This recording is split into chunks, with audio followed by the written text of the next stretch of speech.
सामान्य जनतेच्या न्याय हक्कासाठी जनतेचा पुढारी न्यूज। रस्ता अडवल्यानं शेती, पाणी पुरवठा व दैनंदिन जीवन विस्कळीत, वारंवार तक्रार करूनही कारवाई नसल्याचा आरोप, पीडित महिलेचा उपोषणाचा इशारा।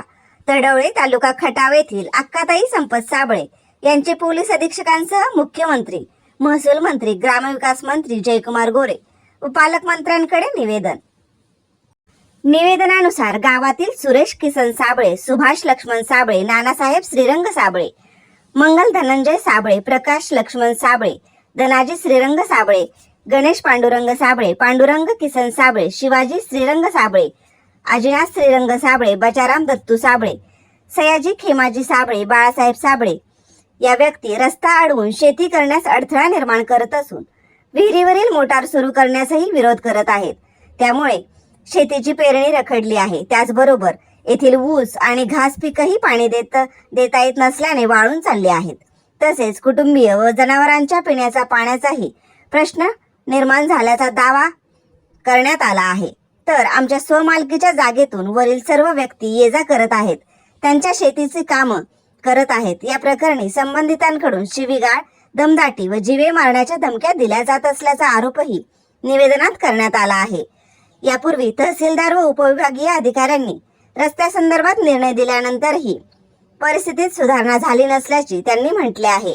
अक्काताई साबळे यांनी यापूर्वीही वडूज पोलीस ठाण्यात अनेक वेळा तक्रारी दिल्या असून त्याची केवळ नोंद घेण्यात आली, मात्र संबंधितावर कोणतीही ठोस कारवाई झालेली नसल्याचा आरोप त्यांनी केला आहे। या प्रकरणी मुख्यमंत्री, महसूल मंत्री, ग्रामविकास मंत्री जयकुमार गोरे तसेच सातारा जिल्ह्याचे पालकमंत्री यांनाही निवेदनाच्या प्रती पाठवण्यात आल्या आहेत। या तक्रारीची दखल घेऊन न्याय मिळावा, संबंधितांना रस्ता व शेतीत अडथळा निर्माण करण्यापासून रोखण्यात यावे, अन्यथा कुटुंबीय व जनावरांसह तहसील कार्यालयासमोर साखळी उपोषण व आंदोलन करण्याचा इशारा अक्काताई साबळे यांनी निवेदनातून देण्यात आला आहे। अक्काताई संपतराव साबळे, गाव तडवळे, तालुका खटाव, जिल्हा सातारा। काय झालं नंतर? आम्हाला पाणी प्यायला न्या, टाकी भरून देणार ती, जनावराला खाया नेऊन देणार ती, ऊसाला पाणी नाही। आमची अडवणूक केली, वाट अडवली, आम्हाला जायचं नाही म्हणते ती, पाऊल रस्त्यानं सुद्धा जायचं नाही आमच्या वावरातून। मग आम्ही जायचं कसं? पाणी सुद्धा आम्हाला प्यायची अडचण झाली। ती आता तिथं आमची सुद्धा जागा आहे, त्यांची सुद्धा आहे, पण ती आम्हाला जाऊन देत नाही, ती येऊन देत नाही। ती आमची पिकं पाण्या वाचून वाळायला लागली ती, पण ती पाऊल रस्त्यानं सुद्धा जाऊ नका म्हणून अडवते ती आम्हाला। मग आम्ही काय करायचं? हे आमची मुलं दोन्ही नोकरीला ती बाहेर, आम्ही दोघे असतो इथं, मग हे आम्हाला धमक्या देते ती। आमचं त्यांचं जवळ गट असून सुद्धा आम्हाला येऊन देणार ती। मग आम्ही काय केलं पाहिजे नेमकं? आम्हाला धमक्या देते ती, मारीन, फाडीन, असं करीन, उडवीन।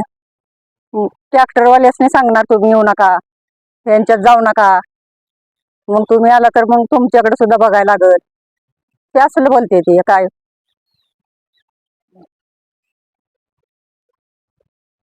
हे आता आम्ही बघा, ह्यांनी जर सरकारने आमचं नाही न्याय घेतली तर आम्ही उपोषणाला बसणार आहे। आमची काही माणसं असतील, 4 जनावर, शेळ्या येत्या, मग त्याला काय खाया नाही पिया नाही म्हणल्यावर ना, आम्हाला जर न्याय घेत नसेल तर आम्ही उपोषणाला बसणारच आहे। आता आमचं पेरायचं राहिलंय, ट्रॅक्टरवाल्याला धमकी देते ती म्हणून ती निघून गेला ट्रॅक्टरवाला। आता नंतर आम्ही काय केलं पाहिजे? पिकं आमची चालली ती वाळून, पाणी नाही त्याला, मग काय केलं पाहिजे? ती सरकारनं लवकरात लवकर आमची न्याय घ्यावी, हीच आमच्या सोय करावी आणि आम्हाला रस्ता बी द्यावा आणि आम्हाला पाणी पिण्याची सुद्धा अडचण आहे ती सुद्धा करावी। शेजाऱ्यांनी पेरलंय, त्यांचं पाक खुरपून झालं तरी आमचं पेरणी नाही। यांनी सुरुवात केल्यापासून ते रस्त्याचं इथून दारात न द्या, त्याच्यानंतर त्या वरच्या खरेदीत न द्या, ही याचं टेन्शन घेतल्यामुळे 1-1.5 वर्ष झालं आमचं म्हातारं घरात असं आहे। पुण्याच्या डॉक्टरचे औषध उपचार चालू आहे। मग काय करायचं आम्ही? आणि काय जर कमी जास्त झालं तर ह्यांना जबाबदार आम्ही राहणार। 5 गटामध्ये 805 सापडला आहे. मी नीता राणी चंद्रशेखर साबळे, मुक्काम पोस्ट तडोळे, तालुका खटाव, जिल्हा सातारा.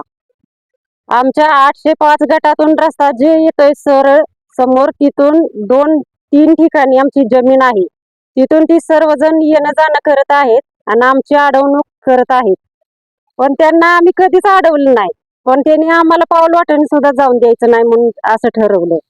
तर आम्ही यायचं कसं? पाणी विहिरीतलं टाकीत भरायचं कसं? गुरांना खाया कसं न्यायचं? टाकी कशी भरायची? नाहीतर पिकासनी कसं सोडायचं? गुरासनी शरडासनी जर चाराच न्यायला आला तर काय करणार आम्ही? तेव्हा तहसीलदार मॅडमनी येऊन स्वतः पाणी करून बघून जावं ही आमची विनंती. शेजाऱ्यांचा त्रास होतोय, लवकरात लवकर थांबवावा. आम्ही कुठल्याही क्षेत्रात कुठेही ताली घातलेल्या नाहीत. ही मॅडमना दिसून यावं इथं आल्यानंतर. आणि शेजाऱ्यांनी आमच्या हद्दीतून जाऊन वाहन घालून ट्रॅक्टरनं पेरणी केली आणि त्यांचं भांगलायला आलंय. पण आमच्या शेतात अजून कुठं फनपाळी पण नाही आणि आमचं 4 गट पडून आहेत.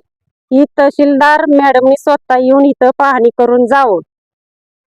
हे दोन्ही क्षेत्र, या दोन्ही क्षेत्रात आमच्यात वाहन कुठलंही येऊन गेलं नाही, त्याच्यामुळे फनपाळी नाही, पेरणी नाही. काय केलं पाहिजे आम्ही? तेव्हा तहसीलदार मॅडमनी इथं येऊन प्रत्यक्ष पाहणी करावी. आम्ही कुठं कुणाची अडवणूक केलेली नाही, कुठं ताली घातलेल्या नाहीत. आम्हाला म्हणजे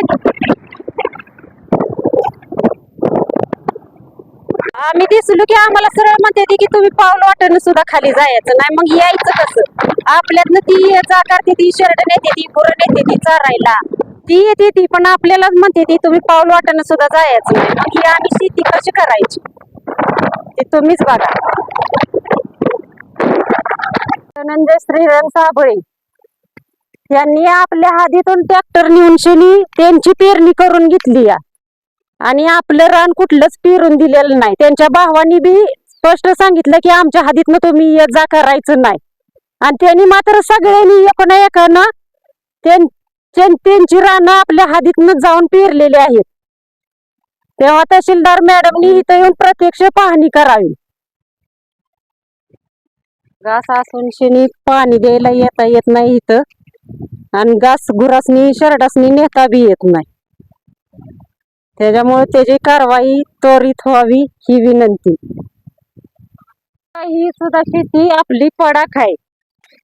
ही सुद्धा शेती आपली पडाक आहे. ह्याच्यात वाहन आलेलं 3-4 तास ट्रॅक्टरनं घातलेले आहेत आणि फनपाळी करता करता ट्रॅक्टर आपला बाहेर काढायला लावला.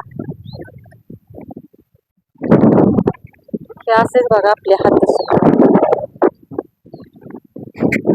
ही क्षेत्र आपलं 10 गुंठ आहे. इथं ह्या 10 गुंठ्यातनं सरळ इकडं जाय सगळी जण करते ती आणि तिथून वर पडेल जे रोड आहे म्हणजे 1 कासराभरच अंतर आहे. नानासू श्रीरंग साबळे यांच्या हद्दीतून आपल्याला सांगितलंय की तुम्ही यायचं नाही, जायचं नाही.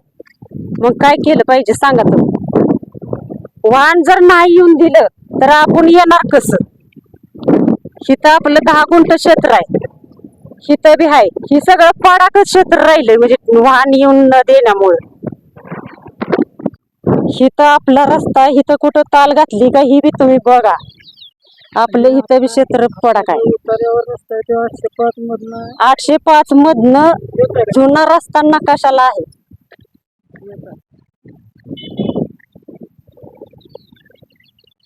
आणि त्यांनी वाहन हे बघा. आता तुम्ही बघून घ्या, ह्याच्यात ऊस किती वाळलेला आहे. ह्याला पाणी द्यायला सोय नाही आम्हाला पायान सुद्धा जायची. तेव्हा तुम्ही काय करायची? तहसीलदार मॅडमनी इथं येऊन सविस्तर चर्चा करून बघून सांगितलं पाहिजे. आपल्या टाकी भराय येत नाही, गुरायती शेरडायती ती त्याचा सुद्धा व्हिडिओ काढून न्या तुम्ही आणि मॅडमना दाखवा. आणि शेजारीच म्हणते ती की आमची 15-16 गुरं आहे. ती 15-16 गुरं बी नाही, ती एक म्हस आहे. त्यांच्या विहिरीत पाणी नाही, कुठं वावरात चारा नाही. आणि आपल्यालाच ही असं उलट त्यांचे दुसऱ्याने ताली टाकले त्याच्यावरच आपलं नाव टाकून शिनी म्हणते ती की साहेबाच्या माणसाने अडवले. आपण तर कुठंच अडवणूक केलेली नाही, तुम्ही बघताय. ताली कुठं घातलेल्या नाहीत आणि ही ऊस वाळला आहे ह्याच्यावर विचार लवकरात लवकर व्हावा. बघा ही आपली गुरं शेरडे किती आहे.